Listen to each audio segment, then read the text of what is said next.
Data type के इस series में हम उसके प्रिमिटिव डेटा टाइप्स के पहले पार्ट यानी कि न्यूमेरिक डेटा टाइप्स के बहुत सारे अलग अलग डिक्लेरेशन का जो तरीका है उसके बारे में हम पिछले वीडियो में डिस्कशन कर लिए हैं। आज के इस वीडियो में नॉन न्यूमेरिक टाइप के बारे में डिस्कशन करने वाले हैं। नॉन न्यूमेरिक नाम से ही बड़ा क्लियर है कि इसमें जो डेटा हम एंटर करने वाले होंगे किसी भी वेरिएबल के अंदर, उस वेरिएबल का जो टाइप होगा वो न्यूमेरिक नहीं होगा, यानी कि उस वेरिएबल के अंदर कोई नंबर स्टोर नहीं करने वाले हैं। नंबर के अलावा क्या बचता है हमारे पास? कोई भी कैरेक्टर और ग्रुप ऑफ कैरेक्टर, ये दो हमारे डेटा का अलग अलग टाइप बचता है जो हम लोग वेरिएबल के अंदर में स्टोर कर सकते हैं, और वही जो है नॉन न्यूमेरिक टाइप में आएगा। तो नॉन न्यूमेरिक टाइप के सबसे पहले जो कैटेगरी है उसमें हम कैरेक्टर्स को इंट्रोड्यूस करेंगे। यानी कि अगर हम कोई भी डेटा जो कि एक कैरेक्टर है उसे अगर हम एंटर करना चाहते हैं किसी वेरिएबल के अंदर, तो उसके लिए हमें कैरेक्टर टाइप का डेटा टाइप चूज करना होगा। यानी कि मुझे उस वेरिएबल को कैरेक्टर टाइप के डेटा टाइप डिक्लेयर करने होंगे। और मैं आपको बता देना चाहूँ ये कैरेक्टर टाइप का जो डेटा टाइप है ये नॉन न्यूमेरिक टाइप के अंतर्गत आता है। तो कैरेक्टर्स डेटा टाइप में होता क्या है? तो basically character type variable contains a single character. Single character का मतलब क्या होता है? जैसे अगर आप लिखना चाहो लेटर ए बी सी कुछ भी, तो ये एक सिंगल कैरेक्टर कहलाएगा। या अगर आप लिखना चाहो plus minus comma question mark, ये भी एक कैरेक्टर कहलाता है। ये इवन कि आप अगर वन भी लिखते हो और वन को अगर सिंगल कोट्स में रखते हो तो इस वन को भी हम एक कैरेक्टर कह सकते हैं। तो मैंने यह एक बात आपको बहुत इंपॉर्टेंट बताया कि कैरेक्टर को हमेशा सिंगल कोट्स के अंदर में रखा जाता है। यानी कि आप जितने भी डेटा जिसको आप एज अ कैरेक्टर एंटर करने वाले हो तो वो सिंगल कोट्स के अंदर में रहेगा। खैर, इसके बारे में हम डिस्कस करने वाले हैं आगे के डिस्क्रिप्शन में। देखें, देयर आर 256, हमारे पास टोटल 256 ASCII कैरेक्टर्स प्रेजेंट हैं, जिनमें से हम एक्सेस कर सकते हैं 128 कैरेक्टर को ही। यानी कि 256 कैरेक्टर तो प्रेजेंट हैं ASCII कैरेक्टर के ग्रुप में, लेकिन हम इन सारे कैरेक्टर्स के सेट को उसके कोड के साथ रिप्रेजेंट नहीं कर पाते हैं। तो करते क्या है, वो 256 में से ओनली 128 कैरेक्टर्स को ही हम लोग यूज़ करते हैं, क्योंकि इस 128 कैरेक्टर का ही ASCII कोड प्रेजेंट है हमारे पास। ठीक है। तीसरा चीज कि each ASCII character assigned a specific numeric value called ASCII code. इसके बारे में हम लोग ऑलरेडी एक सेपरेट वीडियो में देख चुके हैं कि हर एक ASCII कैरेक्टर का अपना एक ASCII कोड होता है, और उस ASCII कैरेक्टर का जो ASCII कोड होता है वो बेसिकली डेसिमल फॉर्म में लिखते हैं। उसे हम लिखते हैं डेसिमल फॉर्म में, और उसका बाइनरी रिप्रेजेंटेशन भी हमने ऑलरेडी देख लिया है। और अगर बात करते हैं यूनिकोड का, तो वो हेक्साडेसिमल के फॉर्म में रिप्रेजेंट किया जाता है। इन सब के बारे में ऑलरेडी हम डिस्कस कर लिए हैं। तो हमारे पास कैरेक्टर के नाम पर टोटल 128 कैरेक्टर्स ही यूज में ला सकते हैं, क्योंकि इन 128 कैरेक्टर्स के ही ASCII कोड हमारे पास प्रेजेंट है, इसलिए। ठीक है। तो in Java the declaration of character is explained as, अगर हम जावा में कैरेक्टर्स को डिक्लेयर करना चाहे, यानी कि किसी वेरिएबल को एज अ कैरेक्टर डिफाइन करना चाहे, तो उसके लिए तरीका क्या है? देखें, सिंटैक्स उसका है डेटा टाइप सबसे पहले होगा, फिर वेरिएबल का नाम इक्वल टू उस कैरेक्टर को आप लिखना होगा जिसको आप उस वेरिएबल के अंदर इंटर करना चाहते हो, और उस कैरेक्टर को लिखना है सिंगल कोट्स के अंदर। चलिए एग्जाम्पल देख लेते हैं। एग्जाम्पल हमारा कुछ ऐसा है कि हमको सबसे पहले लिखना होगा डेटा टाइप। तो डेटा टाइप को हम ऑलरेडी पिछले वीडियो में देख चुके हैं कि इंटीजर के लिए हम लिखते हैं INT, राइट। अगर हम लोग फ्लोट लिखना होता है तो लिखते हैं FLOAT, सब स्मॉल में रहता है। वैसे ही अगर हमें कैरेक्टर टाइप के किसी डेटा टाइप को डिक्लेयर करना होगा तो उसके लिखना पड़ेगा हमको CHAR, ऑल स्मॉल, और स्पेस दे करके उस वेरिएबल का नाम जिसको आप एज अ कैरेक्टर डिक्लेयर किए हो, और equal is the assignment operator, और हमारे पास जो डेटा होगा जिसे हमें एंटर करना है इस P नाम के वेरिएबल के अंदर, वो और आप एक चीज़ यहाँ देख सकते हो कि यहाँ जो आपका वह आपका डेटा है जो कि एक कैरेक्टर है, उसे हमने सिंगल कोट्स के अंदर में रखा है। यानी कि आपके पास कैरेक्टर टाइप का जितने भी डेटा होंगे उन्हें आपको अगर असाइन करना है किसी भी वेरिएबल के अंदर तो आपको उसे सिंगल कोट्स में रखना होगा। ठीक है। तो नोट में लिखने वाली बात यही है कि आपके पास जितने भी कैरेक्टर टाइप के डेटा होंगे उन्हें आपको सिंगल कोट्स के अंदर रखना होता है, जिसके बारे में हमने ऑलरेडी आपको बता दिया है। तो बढ़ जाते हैं अपने नेक्स्ट कैटेगरी की तरफ, नॉन न्यूमेरिक टाइप के नेक्स्ट कैटेगरी में, जहां हम लोग बात करेंगे ग्रुप ऑफ कैरेक्टर्स के बारे में, जिसे हम लोग कहते हैं स्ट्रिंग। अगर सिंगल कोई कैरेक्टर हमारे पास है तो वो कैरेक्टर टाइप के डेटा टाइप के अंतर्गत आता है, और अगर हम बात करते हैं ग्रुप ऑफ कैरेक्टर के बारे में तो उसे हम लोग नाम देते हैं स्ट्रिंग। तो a string type variable contains a set of characters, group of characters.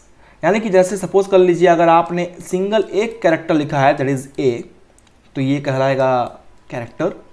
अगर इसके साथ आप लिख देते हो P and L and E, तो ये हो गया एक ग्रुप ऑफ कैरेक्टर जिसे हम लोग कहेंगे string.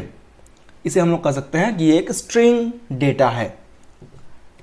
In Java the declaration of string is explained as, Java में हम अगर किसी भी डेटा को स्ट्रिंग या किसी वेरिएबल को स्ट्रिंग डिक्लेयर करना चाहते हैं तो उसके लिए तरीका होगा वही सेम रहेगा जैसा कि हमने कैरेक्टर में पढ़ा।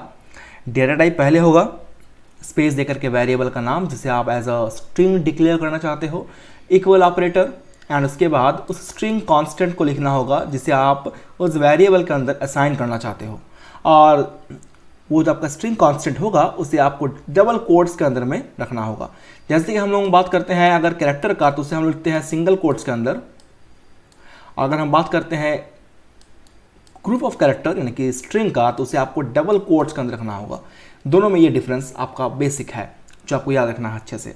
एग्जाम्पल देख लेते हैं एक, string is our data type, और सबसे इंपॉर्टेंट बात यह है कि स्ट्रिंग का एस कैपिटल होगा। बाकी जितने भी डेटा टाइप हमने आपसे देखा, जैसे कि कैरेक्टर के बारे में बात करते हैं तो उसमें हमने CHAR में हर एक लेटर स्मॉल रखा था। अगर हम बात करते हैं इंटीजर का तो इसमें भी हमने सारा लेटर को स्मॉल रखा था। अगर हम बात करते हैं फ्लोट का तो फ्लोट में भी ऑल लेटर का स्मॉल थे। लेकिन अगर बात कर लेते हैं स्ट्रिंग टाइप के डेटा टाइप का तो इसमें पहला लेटर कैपिटल होगा। इसका रीज़न आपको बता देना चाहूँ कि स्ट्रिंग खुद एक क्लास है। जावा में string is also a class, इसके बारे में हम आगे के वीडियोस में डिटेल्स में देखेंगे कि स्ट्रिंग को क्लास क्यों कहा जाता है। फिलहाल आप इतना जान लें कि स्ट्रिंग के डेटा टाइप को अगर आप लिखते हो तो उसके पहले लेटर को कैपिटल लिखना पड़ता है, और रीज़न यही है कि स्ट्रिंग खुद एक क्लास है और नियम के हिसाब से कि क्लास का पहला लेटर हमेशा कैपिटल होता है। ठीक है, तो स्ट्रिंग टाइप का डेटा टाइप हमारे पास है और वेरिएबल का हमारा नाम है P, और जिसके अंदर में हम computer application, this is the group of character और सेट ऑफ कैरेक्टर जिसको हम लोग स्टोर कर रहे हैं इस P नाम के वेरिएबल के अंदर, और इस P का टाइप है स्ट्रिंग, और इसे डबल कोट्स के अंदर में हम लोग रखे हैं स्ट्रिंग डेटा को। तो नोट करने वाली बात यही है कि स्ट्रिंग वेरिएबल्स को में अगर कोई डेटा स्टोर कर रहे हो तो स्ट्रिंग डेटा को हमेशा इनक्लोज रखना है डबल कोट्स के अंदर। ठीक है, आगे एक टेबल समझते हैं कि आखिर हम लोग कैरेक्टर और स्ट्रिंग में जो डिफरेंस है वो कितने डिफरेंसेस हैं और कैसे कैसे डिफरेंस हैं। देखिए ये टेबल आपको बेहतर अंडरस्टैंड करवाएगा। तो जैसे कि आप पहला वाला जो रॉ है इसमें आप देख पा रहे हो कि डेटा आपका कैसा होगा, सिंगल कैरेक्टर, यानी कि सिंपल एक कैरेक्टर हो सकता है जैसे कि ABC plus minus into question mark, all is all are characters. A भी एक कैरेक्टर है, बी भी एक कैरेक्टर है अगर सिंगल कोट्स के अंदर में है, और इवन कि ए नंबर जो है ये भी एक कांस्टेंट है, और ये जो स्पेशल कैरेक्टर है ये भी एक कांस्टेंट है। फिर ये मल्टीप्लिकेशन का साइन अगर सिंगल कोट्स के अंदर में है तो ये भी एक कैरेक्टर है। तो कैरेक्टर सिंगल कोई भी हो सकते हैं जिसको सिंगल कोट्स के अंदर में हम रख रहे हैं, सब के सब कैरेक्टर होंगे। इसका मतलब ये नहीं कि आप इस एप्पल नाम का जो वर्ड है इसे आप सिंगल कोट्स के अंदर डाल दो, ऐसा नहीं। आप जितने भी इस तरह के आपको दिखेंगे लेटर्स और स्पेशल कैरेक्टर जिसे सिंगल कोट्स के अंदर रखा जाएगा वो कहलाएगा कैरेक्टर।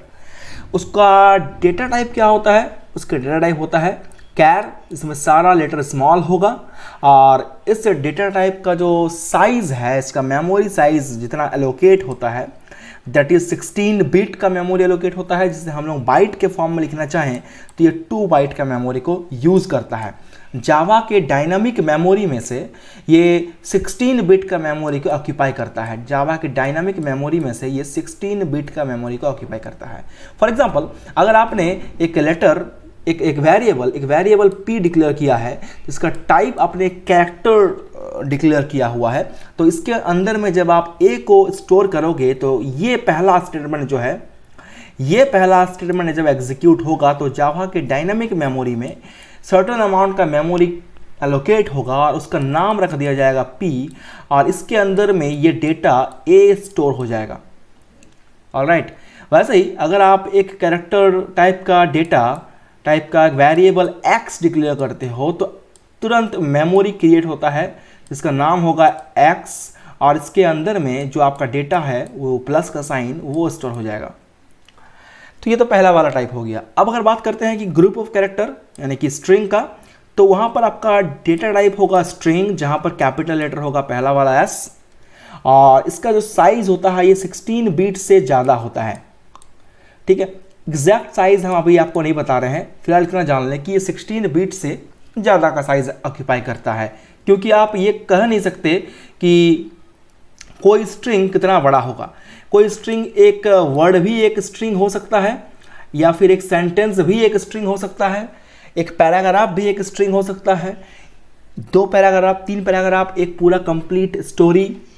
इस तरह से हम कह नहीं सकते कि स्ट्रिंग का साइज कितना बड़ा हो सकता है, इसीलिए ये साइज़ हम एग्जैक्ट डिक्लेयर नहीं कर पाते हैं। एक इतना कह सकते हैं कि ये कैरेक्टर से ज़्यादा मेमोरी को ऑक्यूपाई करता है। अगर इसका फॉर्मेट हम समझना चाहें तो ऑलरेडी हम एग्जांपल देख चुके हैं, फिर भी स्ट्रिंग टाइप हमारा डेटा टाइप है, वेरिएबल का नाम s है। जैसे ये s नाम का वेरिएबल डिक्लेयर होगा और इसके अंदर में ये मेमोरी के अंदर ये स्कूल जो हमारा डेटा है, जो कि डबल कोट के अंदर लिखा हुआ है, वो इसके अंदर स्टोर हो जाएगा। ठीक है, तो ये हमारा जो नॉन न्यूमेरिक टाइप का बारे में डिस्कशन था, इसको हमने कंप्लीट कर लिया। और इसके पहले वीडियो में ऑलरेडी हम देख चुके हैं कि न्यूमेरिक टाइप में कौन कौन से डेटा टाइप आते हैं। तो अब जाते जाते एक बात और आपको बता देना चाहता हूं मैं कि जितने भी डेटा टाइप हमने पढ़ा अभी तक, उन सब में सबसे स्मॉलेस्ट से लेकर के सबसे लार्जेस्ट मेमोरी वाले डेटा टाइप कौन से होते हैं, इसे अगर हम एक ऑर्डर में सेट करना चाहें तो उसे हम लोग कहते हैं हायरार्की ऑफ डेटा टाइप्स, जिनमें सबसे स्मॉलेस्ट से लेकर के सबसे लार्जेस्ट मेमोरी ऑक्यूपाई करने वाले डेटा टाइप को मैंने कैटेगराइज करके रखा हुआ है। चलिए उसे देख लेते हैं। तो हायरार्की ऑफ डेटा टाइप्स में सबसे पहला आता है बाइट, यानी कि सबसे स्मॉलेस्ट मेमोरी ऑक्यूपाई करता है। बाइट जो हमारा डेटा टाइप है ये सबसे स्मॉलेस्ट मेमोरी को ऑक्यूपाई करता है।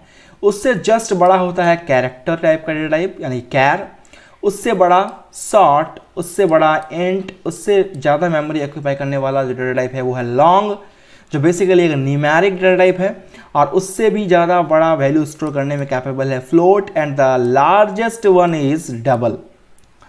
तो मैं आपको बताऊं कि ये जो हमने टोटल हायरार्की पढ़ा, इसको पढ़ने का क्या उद्देश्य था। क्या होता है कि कभी कभी हमारे पास कोई ऐसे प्रोग्राम मिल जाते हैं जिनमें एक से ज़्यादा टाइप के डेटा प्रेजेंट रहते हैं और उन सारे डेटा को हमें डील करना पड़ता है। तो अगर हमारे पास डिफरेंट टाइप के वेरिएबल प्रेजेंट हैं और उन सारे के साथ हमें अगर डील करना पड़े प्रोग्रामिंग में, तो आखिर में जो आपका रिजल्ट आएगा लास्ट में वो किस तरह के डेटा टाइप वाला रिजल्ट होगा। फॉर एग्जांपल, आपके पास अगर लिखा हुआ है INT A, ठीक है, और लिखा हुआ है फ्लोट B, ऑलराइट, और आपके पास लिखा हुआ है